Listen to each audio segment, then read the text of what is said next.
Wow, what is this vegetable? I've never tasted anything like it before, and it's amazing. These are the vegetables I've been sending, the ones I've poured my heart into growing. Yet my son says he's eating them for the first time today. I glance at my daughter-in-law, and she is clearly acting suspicious. She must know something about my vegetables. I'm Isabella, a 62-year-old housewife. My husband Cedric took early retirement and switched careers to farming, leasing some land from a friend. We live a quiet life, just the two of us, running our small farm. Our son David got a job in the city after graduating from college and is now married. He's a dad supporting a family with a 5-year-old child. Although we can't visit often due to the distance, knowing we're eating the same vegetables lessens the loneliness. I used to have a small garden, but farming is a whole different ballgame. I used to have a small vegetable garden at home. Initially, I was worried that my experience wouldn't be enough for full-scale farming, but my spouse and I found it to be a good fit, and we have been quite successful, especially considering we switched careers later in life. Our vegetable farming has been a hit, and now we get inquiries from all over asking to purchase our produce. We have always made it a priority to send freshly harvested vegetables to our son, daughter-in-law, and grandchildren. We send more whenever they ask. Unfortunately, I never get to hear directly from my son about how he feels about the vegetables. He is always busy, so I usually end up talking to my daughter-in-law, Stephanie. According to her, everyone in the family loves them. Whenever we send a shipment, she always says, "Thank you for the delicious vegetables. They're a big help. We're so lucky to have such tasty produce." But her thank you always sounds the same, and I wish I could hear more details about what they like. One day, Stephanie contacted me. I wondered why, since we hadn't sent anything recently. She said, "The vegetables that you sent are so delicious that we end up eating too much." It's nice to hear they enjoy them that much. She continued, "Could you send extra? My husband's coworkers would love to try them." She even said her husband was eager for his coworkers to try them, so how could I say no? Thinking it was for my son, I happily agreed to send more. We usually don't take large orders because it's just the two of us farming, but that year was a pool harvest. So we ended up sending a large shipment, turning down other customers. A few days later, my spouse and I went to the city to visit our daughter. She's single and busy with her career, which seems to be her passion. She mentioned that she lives near our son and suggested we visit since we finished our errands early. I was given detailed instructions on how to get from my daughter's home to my son's and his wife's house. We tried to contact Stephanie but couldn't reach her. So we called our son David, who said it was fine to come over. When we arrived, we were greeted by David and our grandson Edwards. Are you off work today?" No, I'm just working remotely. I've been doing that for years. This was surprising because Stephanie had told us he was swamped with work. What's going on? Would you like something to drink or maybe a snack? David had moved out after high school, so he should be able to handle basic chores. But he seemed exceptionally skilled. I started switching to remote work when we found out my wife was pregnant. So I can handle all the household chores and even have some specialty dishes. I like to experiment with cooking when I have time. Then our grandson chimed in. "Dad's cooking is delicious." Wait, Dad's cooking? Where's Stephanie? She wasn't around, and I wondered if she had gone shopping since we arrived unannounced. She's been on a trip with her friend since yesterday. What? Turns out, my daughter-in-law's travels aren't a new thing. Being an understanding husband is good, but giving too much freedom can be a problem. I mentioned that their young child must miss his mom, and David laughs. If it works for our family, it's fine. If they're okay with it, who are we to complain? I decide not to interfere anymore. Since she's not here, why don't you stay over? When I was a little confused, he said, "Are you going to stay the night? Wow!" As I hesitate, my grandchild joyfully pulls my hand. Seeing this, I feel like taking up my son's offer, plus who knows when we'll see them again. So we decide to stay the night.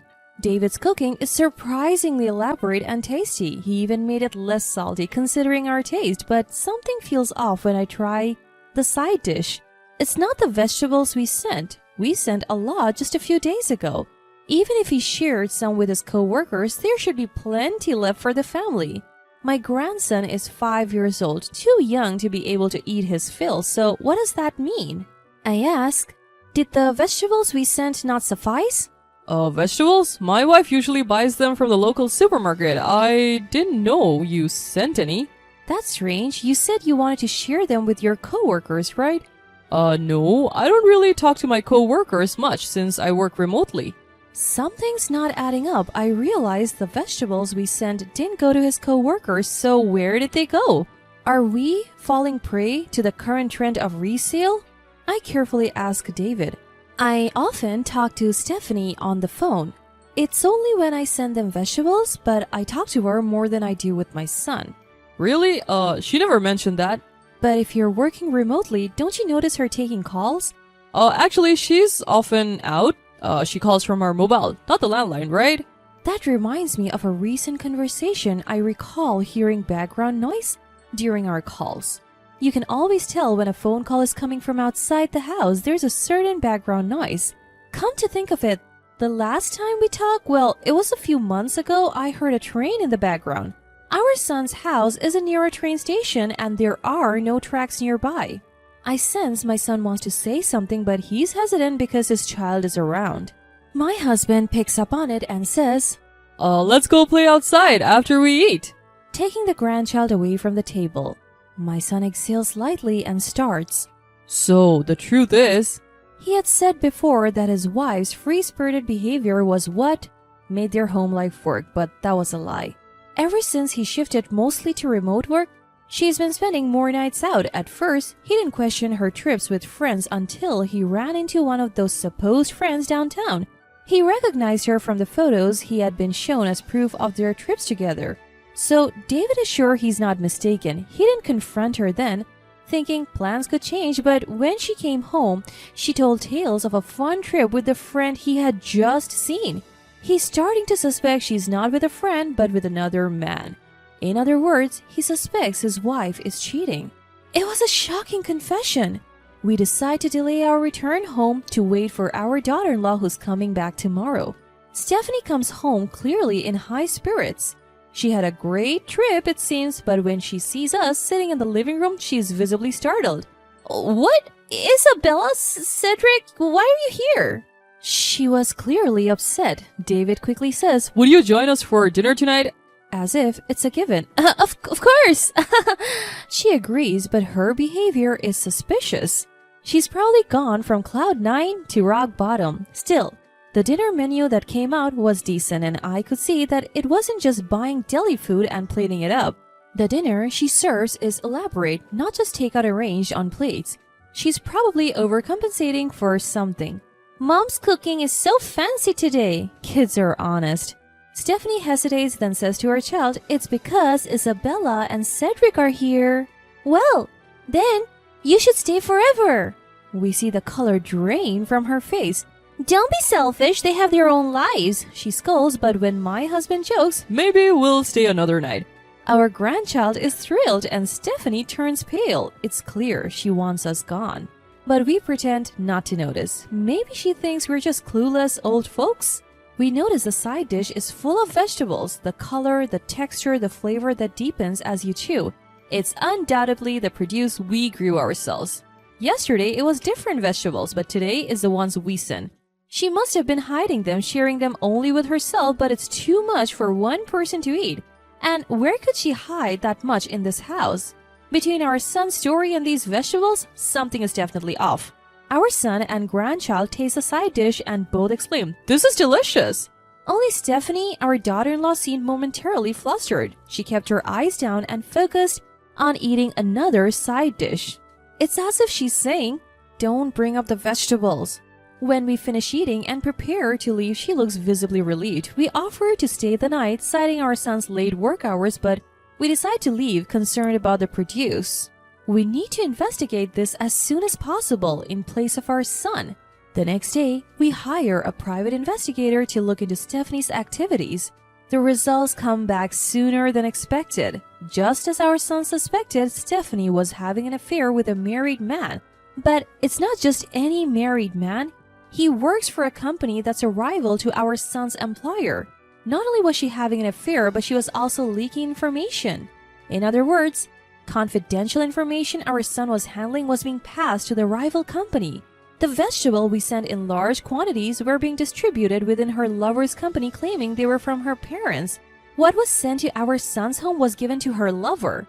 We weren't sending it for free to the person my wife was having an affair with or to his company. I had no idea that vegetables from a bad year, which I collected after apologizing and understanding my customers, would be used for something like this. We immediately shared the facts with David, our son. He's shocked to learn that his work information was compromised and takes immediate action. The affair concerns not just our son, but us as well. We pick a time when we're sure Stephanie will be with her lover and confront them, documents in hand. Their faces change color as they read through the evidence. You can't just leak work information. I could get fired, and who's going to suffer when the money stops coming in? You! David says, not hiding his anger. Stephanie quickly admits to the affair and the information leak. It was just a whim. He said it was great information and he took me on trips because he got promoted thanks to me. She admits it but doesn't grasp the gravity of the situation. That's it. We're getting a divorce.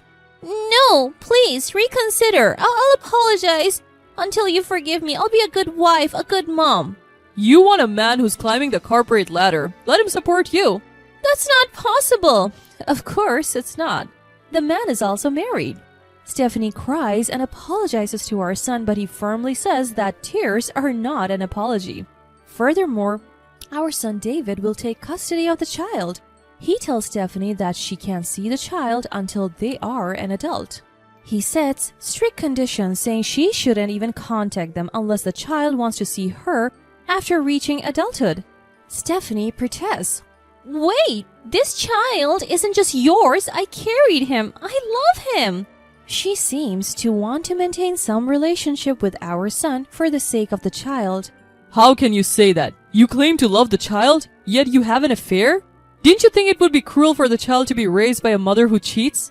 Well, that's a natural conclusion. In the end, none of Stephanie's arguments hold water.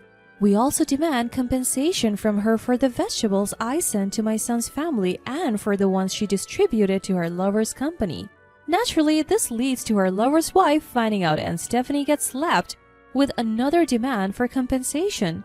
Stephanie, who had been a housewife, can't afford to pay. She turns to her parents for help, but they don't give her a single dollar. We even hear they have cut ties with her. Neither we nor our son knows what's become of Stephanie, who had little experience in the real world. David has resigned from his job over the leak. His company highly valued his work and character and didn't hold him responsible for the leak. Who would ever think their own spouse would be having an affair with an employee of a rival company and leaking work information? Though the company offered to help him find another job, my son, who has a strong sense of responsibility, decided to pursue something he's always wanted to do. He sold the house he was living in and moved closer to where he grew up. He started his own business there. He's using his past experience to make it on his own. His office is adjacent to his home so he can work while taking care of his child. Still, he occasionally asks us to watch the child for him. When he has a day off, he brings our grandchild to help us with the farming, and so our family and our son's family are cooperating and enjoying our days.